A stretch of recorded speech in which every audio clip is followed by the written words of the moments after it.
अब ये भक्ति युग शुरू हो गया सन 1997 से। अब शुरुआत है, सूर्य उदय होता है तब इतनी रोशनी नहीं होती, जब शिखर में पहुंच जाता जब देखा प्रकाश इसका। 16 शंख कोश पर हमारा सतलोक है। ये क्या कह रहे हैं? शंख शंखों कोश है तेरे पिया का देश। ये स्वर्गग्रह है यहाँ पर, और ये बात करे सतलोक की, शंख शंखों कोश बता रहे। तो यहाँ गड़बड़ेशन हो जाती है, लेकिन फिर भी अब ये मक्खन है, ये भी अच्छे विचार हैं महापुरुषों के, लेकिन ये मक्खन है। अब इसको शुद्ध किया जाएगा और उसके ऊपर से जो फूई आवेगी उसने बाहर फेंक देंगे, शुद्ध रख लेंगे अपना।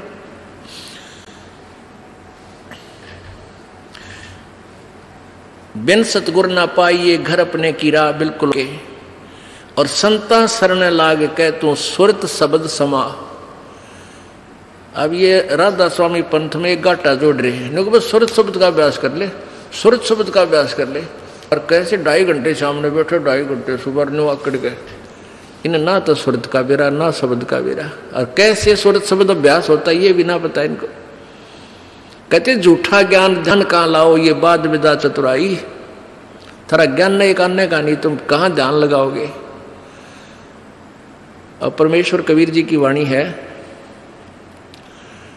कि कह कबीर सुनो भाई साधो, ये शब्द गुरु चित चेला रे। अब जैसे गुरु और चेले का कितना प्यार, कितना एक घनिष्ठ संबंध होना चाहिए। कह कबीर तुम चरण चित राखो, जो सुई में डोरा रे। कितना बेस्ट उदाहरण दिया, एग्जाम्पल दिया भगवान ने कि गुरु और शिष्य का इतना लगाव, इतना अपनापन होना चाहिए। जैसे सुई में धागा डाल दे, वो लटकता है, सुई के साथ ही लटकता रहेगा, और नीचे मार देगा वो लकड़े को नहीं क्यों करेगी। तो ऐसे अपना लगाओ अपने सच्चे गुरु में इत लगा लो। तो ये हुआ गुरु शिष्य का प्रेम, गुरु शिष्य का जो आपस में संबंध। जब हम यहाँ से जाएंगे तो आपकी यहाँ से मृत्यु होगी, तो आपको गुरुजी ही इतना लगाव होना चाहिए गुरुदेव में कि हमने जो कुछ नहीं चाहिए, परमात्मा गुरुजी आज्ञा पाओ मेरे। तो वो फिर ऐसे आप सीधे वहीं पहुंच जाओगे जहां आशा था वासा हुई। तो अब जैसे गुरु और शिष्य का ऐसे लगाव होना चाहिए जो सुई में डोरा रे। तो ऐसे कहा कि फिर शब्द गुरु चित चेला रे। जो मंत्र गुरु जी ने आपको दे दिया वो तो तेरा शब्द, और इस चित्त ने, इस मन ने उस शब्द जो मंत्र दे रखा है उसका चेला बना दे। इस मन को उस मंत्र का, इस सुरत शब्द समावे। तेरी सुरती, तेरी मन, तेरी आत्मा उस दिए हुए मंत्र के साथ ऐसे चिपकी रहे, ऐसा ध्यान रखे, इतना उसका सेवन करे जो सुई में डोरा रे। यानी ऐसे सुरत और शब्द इसको बोलते हैं। जो गुरुजी ने मंत्र आप दिया है उसके साथ इस मन को इतना जोड़ दे जैसे गुरु और चेले का प्यार हो। तो अब कहते हैं सुर कहे कबीर सुनो भी साधो, अब शब्द गुरु चित चेला रे। गुरु और शिष्य का जो लगाव है, ऐसा ही इस मन को इस मंत्र के साथ ऐसा लगाव लगा, यानी एक पल बीच न दूर ना हो दे। होले सुहागण सुरता त्यार, मालिक गुर जाना है हेतु तो। होले सुहागण सुरता त्यार है तेरा सुन शिखर बरतार, मालिक गिर जाना। ये सुबह आपको सुना दिया था, अब रह रहकर इसका विश्लेषण कर रहे हैं। अब नित्यानंद जी, ये तो कबीर जी का अमाणी जो आगे आपको सुनाई जा रही है। इससे पहले संतों शरण लाग के सुरत शब्द समाह, शंख शंखों को से तेरे पिया का देश, और एक पलक में पाइए ले सतगुरु उपदेश। ये ठीक है कि एक पलक में पाइए ले सतगुरु उपदेश। अब 16 शंख कोश की दूरी पर सतलोक है पाताल लोक से, और पूरे संत से नाम लेने के बाद फिर देर नहीं लगे मालिक पाने की। लेकिन आपके अंदर आपके हृदय में ऐसी श्रद्धा मर्यादा अंतिम श्वास तक बनी रहे। सुन सलहली सैल है गगन मंडल के माँ, और प्रेम बिना पावे नहीं चाहे कोट समाधि ला। जब तक आपका प्यार मालिक नहीं उमड़ेगा इतना भगवान मिले नहीं, और वर्क डन मिलेगा, किया कर्म अवश्य मिलेगा। जो साधना आप कर रहे हो, भक्ति कर रहे हो, दान कर रहे हो, ये मिल अवश्य, ये जरूर मिल जाएगा, लेकिन मालिक नहीं मिल पाएगा जब तक प्यार नहीं उमड़ेगा। अब कैसे प्यार कैसे उमड़ेगा भाई? जैसे सूरज के आगे बदरा ऐसे कर्म सयारे, भाई प्रेम की पवन करे चित मंजन फिर झलके तेज नयारे। क्या बताते हैं परमेश्वर गिरिजी, क्या गरीबदास जी महाराज परमेश्वर को पाने की कैसी विधि बताते हैं कि जैसे सूरज के आगे बदरा ऐसे कर्म छयारे, हमारे पाप कर्मों की छाया आत्मा और परमात्मा के बीच में ऐसे होगी जैसे सूरज के सामने घनघोर घटा छा जाती है।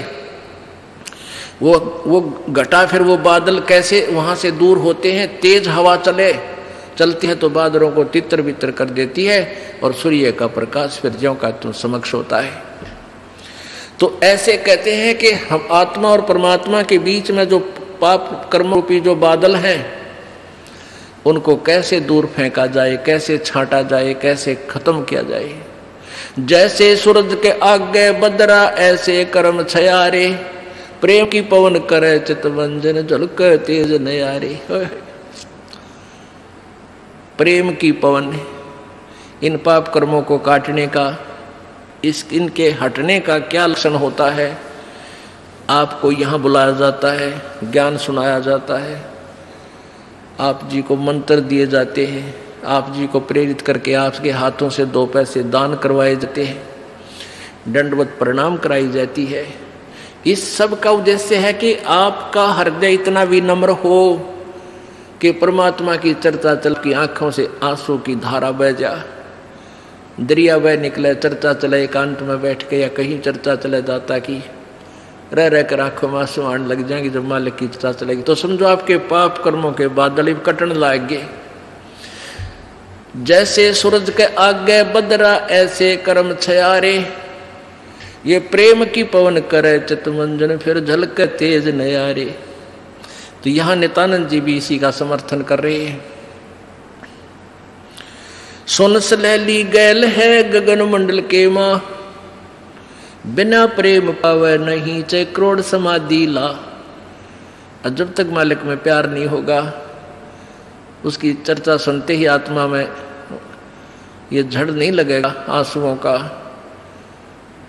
तो तब तक बात काची रह रही है आपकी। लेकिन होगा, अभ्यास बढ़ाओ, मालिक की भक्ति करो, ज्ञान सुनो, और अवश्य होगा। यही प्रोसीजर है।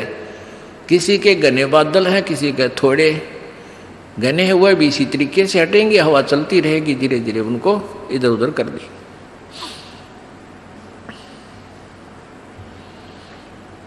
अब आपको बताया था कि जैसे नित्यानंद जी स्वर्ग सत्र के प्लेयर थे, अब जैसे डिस्ट्रिक्ट लेवल पर यानी जिला स्तर पर बच्चे खिलाड़ी खेल खेलते हैं, नियम वही होते हैं उनकी एक ही जैसे, और जो राज्य स्तर पर खेलते हैं उनके भी नियम वही होते हैं, लेकिन लाभ गणा होता है। और जो राष्ट्रीय स्तर पर खेलते हैं नियम उनके भी वही होते हैं, और जो इंटरनेशनल लेवल पर खेलते हैं नियम उनके भी वही होते हैं। तो नित्यानंद जी जो बता रहे हैं ये वही नियम वही है। अब क्या बताया उस परमात्मा की यहां जाने का? परमेश्वर क्या बताते हैं? होले सुहागण सुरता त्यार, तुझे माल्य के घर जाना है। अब सुहागण कौन है और कुंवारी कौन है?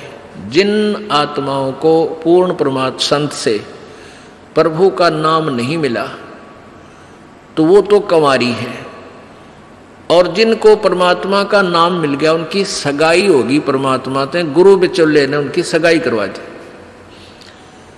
अब जिनको परमात्मा का नाम मिल गया तो आपकी सगाई होगी उस मालिक से, पूर्ण परमात्मा थे, और गुरु बिचौले ने आपका यू नाता जोड़ दिया। तो इसलिए कहा कि होले सुहागण सुरता त्यार, जो उपदेशी आत्माएं हैं वो सुहागण हैं, और जिन्हें नाम नहीं लिया है वो अभी कंवारी है।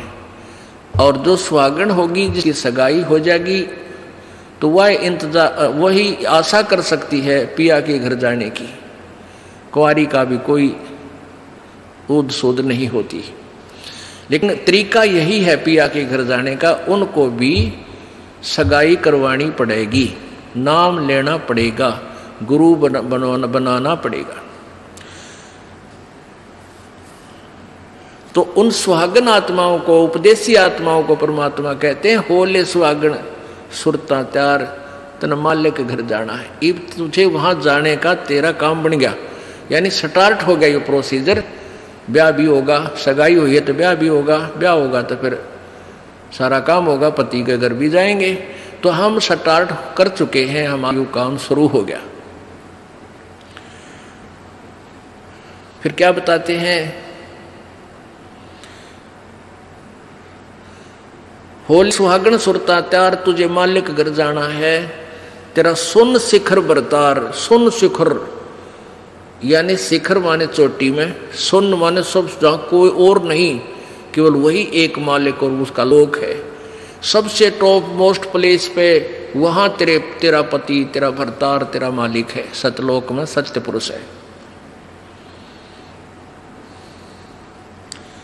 वहां क्या बताते हैं, रंग महल में रास बिलास अपार है, चलो सकी उस देश सुकंत हमार है।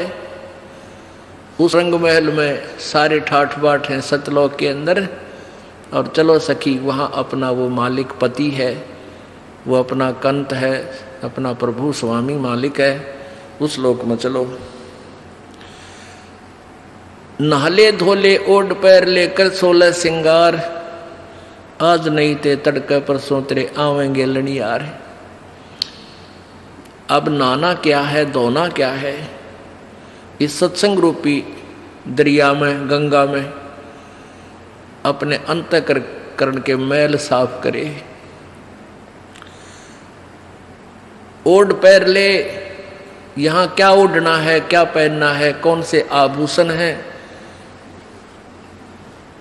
कि साधु जैसा भाव आपके अंतःकरण का दिखे, भक्ता कैसे लक्षण हो, ये तरह ओढ़ना है।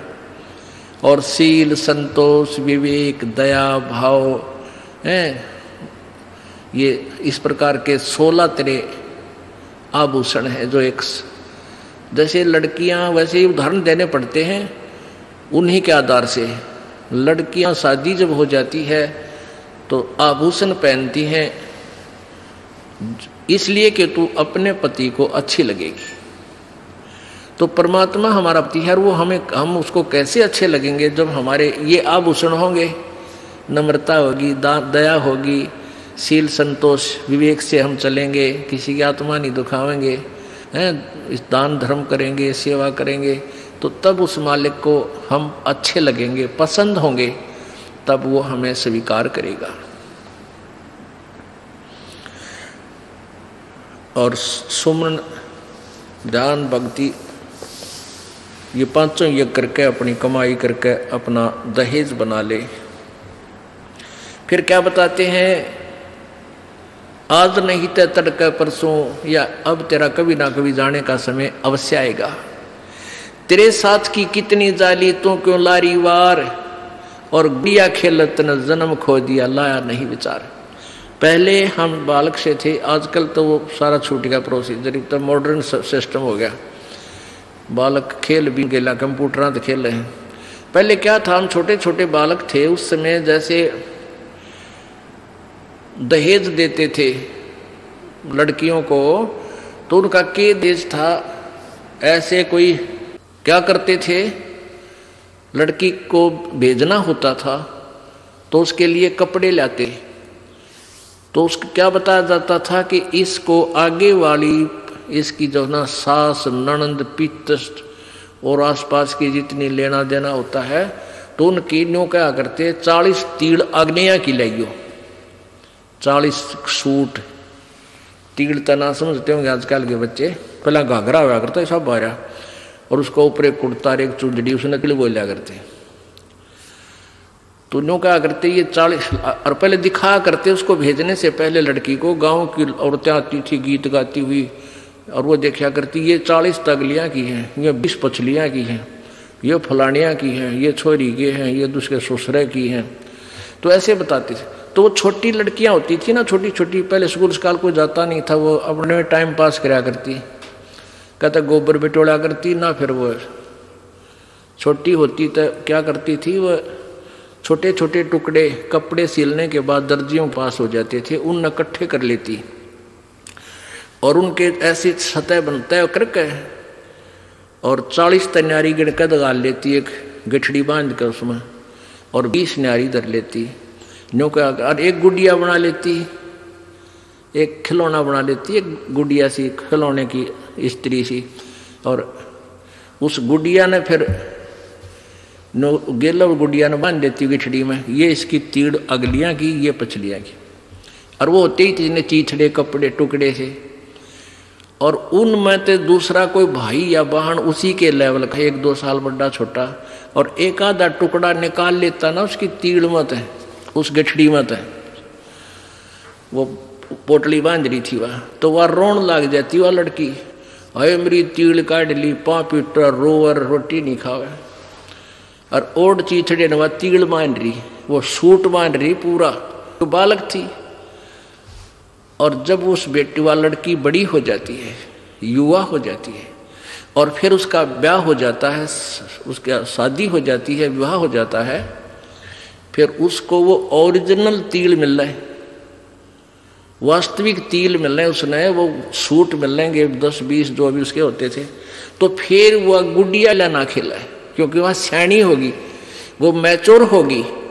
तो पुण्यात्माओं, परमात्मा हमें क्या बताना चाहते हैं कि तुम यहाँ जो बेटा बेटी कार कोठी संपत्ति जोड़ने में जो तुम खेल खेल रहे हो, ये गुड़िया वाला खेल है।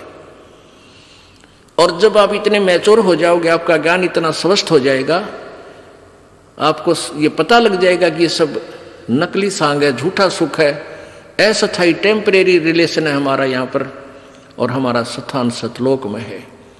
तो फिर आप इन गुड्डा गुड़िया का खेलने की फिर इच्छा नहीं कर सकते, सपने में भी नहीं कर सकते।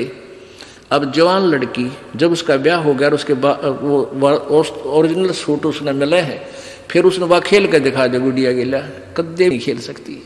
तो आपको जब ये रह रह कर ये ज्ञान इसलिए सुनाया जाता कि आपका इन गुड्डा गुड़िया के खेल से मन हट जा, आप इतने मैच्योर हो जाओ, आपको वास्तविकता का पता लग जावे।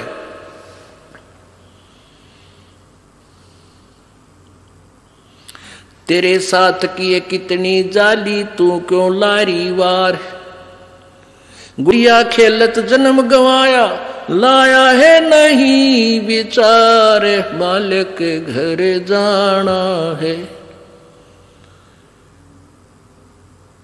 कितने ते गुड़िया खेल कर जन्म खो दिया अपना, सारा ये कार कोठी बेटा बेटियां की जोड़ तोड़ में लगा रहा। अब उस सच्चाई से परिचित हो, फिर पुनः इन गुड़िया से नहीं खेलेंगे। अब तो चलो हैं, अब का जावे कहाँ, फिर भक्ति से ज्ञान से और कुछ ही समय दिनों में ऐसा समाधान आपका प्रभु कर देगा। बालक बच्चे भी आपके भगवान से डरने वाले, महात्मा की भक्ति करने वाले होंगे, और कुछ दिनों में आपको फ्री कर देगा प्रभु। अब भक्ति करें, बच्चे इतने बुद्धिमान समझदार हो जाएंगे, भगवान से डरने वाले होंगे कि अभी माता पिता ने अपना पूरा काम कर दिया, अभी इनको डिस्टर्ब ना करो।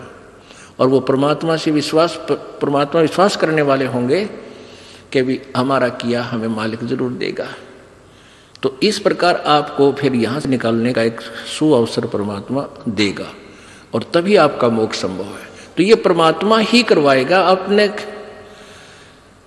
इसके चरणों में पड़ा रहना है। कैसे?